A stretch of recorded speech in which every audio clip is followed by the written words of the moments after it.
నమస్కారం. ఈరోజు నాకు చాలా సంతోషంగా ఉంది. ఎందుకంటే భగీరథ గారు అద్భుతమైన పుస్తకం కృష్ణవేణి అమ్మగారి గురించి రాశారు. Very excited to read about it. ఎందుకంటే ఒక్క పుస్తకంలో అంత అద్భుతమైన చరిత్ర రాయడం అంటే చిన్న విషయం కాదు. అమ్మగారేమో మొత్తం కళారంగానికి అంకితం అయిపోయారు, మీరేమో ఆధ్యాత్మికంగా వెళ్ళారు. అమ్మగారు జమునమ్మ గారు మీ అందరికీ తెలుసు, అందరికీ ఇష్టమైన మహానటి. అమ్మగారు చలనచిత్రకి ఎన్నో సినిమాలు, దాదాపు 200 సినిమాస్ నటించారు. ఇంకా చాలా వర్సటైల్ మూవీస్ కూడా యాక్ట్ చేశారు. కానీ నాకు ఎప్పుడో అమ్మగారు నా స్వతంత్రం నాకు ఇచ్చారు. చిన్నప్పటి నుంచి అన్నారు, నీకు మూవీస్లో నటించాలని ఉంటే మూవీస్కి ట్రై చేయి, లేకపోతే నీ ఇష్టం అమ్మా అని. So I'm visual artist. ఎందుకంటే నాకు పెయింటింగ్లో చాలా ఫ్రీడమ్ ఆఫ్ ఎక్స్ప్రెషన్ కనిపించింది. నేను ఎక్కువ స్పిరిచువాలిటీ గురించి పెయింట్ చేస్తాను, విమెన్ గురించి పెయింట్ చేస్తాను, అండ్ అబవ్ ఆల్ నవ రసాల గురించి పెయింట్ చేస్తాను. సో ఈ విధంగా ఒక ఆర్టిస్ట్గా ముందు నడుస్తున్నాను. అమ్మగారు యాక్ట్ చేసిన పాత్రలో మీకు ఏవి బాగా నచ్చినాయి మేడం? చెప్పాలంటే అమ్మగారి పాత్రల్లో ఫేవరెట్ అమ్మ కాఫీ, ఆ ఐకానిక్ సీన్ని ఎప్పుడూ మర్చిపోలేను. అదేవిధంగా కలెక్టర్ జానకి, ఇంకోటి పౌరాణిక విధంగా అడిగితే అఫ్కోర్స్ సత్యభామ. ఆ క్యారెక్టర్ని మళ్ళీ ఎప్పుడూ ఎవరు రీక్రియేట్ చేయలేరు అని నా అభిప్రాయం. మేడం, మీరు అమ్మగారి వారసత్వాన్ని ఏమన్నా కంటిన్యూ చేసేది ఉందా మేడం మూవీస్ పరంగా? అంటే వేరే విధంగా నేనైతే ముందు తీసుకెళ్తున్నాను.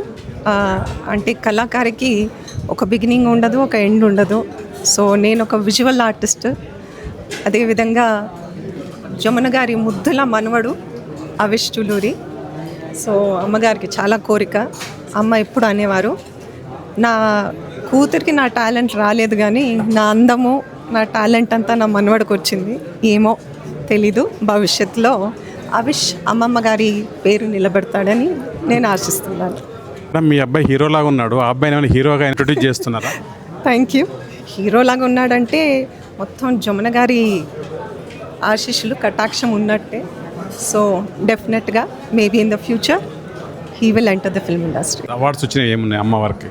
అమ్మగారికి అమ్మాయి చాలా ప్రౌడ్గా 2 అవార్డ్స్ గురించి ఇప్పుడు మాట్లాడతారండి. ఒకటి భానుమతి అమ్మగారి అవార్డు అమ్మగారికి ఇచ్చారు, దాని గురించి చాలా ప్రౌడ్గా మాట్లాడతారు. ఇంకోటి ఏంటంటే అమ్మగారి ఫస్ట్ హిందీ మూవీ మిలన్కి ఫస్ట్ సౌత్ ఇండియన్ యాక్ట్రెస్గా ఫిల్మ్ఫేర్ అవార్డ్ వచ్చింది కాబట్టి that is also her prized position. Madam, ప్రస్తుతము తెలుగు హీరోయిన్లు అనేది కనుమరుగైపోయారు. అంటే ప్రజెంట్ ఇంతకుముందున్న హీరోయిన్స్ లాంగ్ బ్యాక్ ఉండేవాళ్ళు, సమ్ ఇయర్స్ వరకు ఉండేవాళ్ళు. ఇప్పుడు ప్రజెంట్ వచ్చేసి 1 ఇయరే ఉంటున్నారు మేడం. అప్పటికి ఇప్పటికి ఏం మారింది అంటున్నారు? ఎందుకు సస్టైన్ కాలేకపోతున్నారు హీరోయిన్స్? యాక్చువల్లీ అండి నిజంగా మాట్లాడంటే ఆ రోజుల్లో ఒక్కొక్క హీరోయిన్ కానీ ఒక హీరో కానీ అండి దాదాపు 100 మూవీస్లో యాక్ట్ చేశారు. So I think it's also the commercialisation of movies.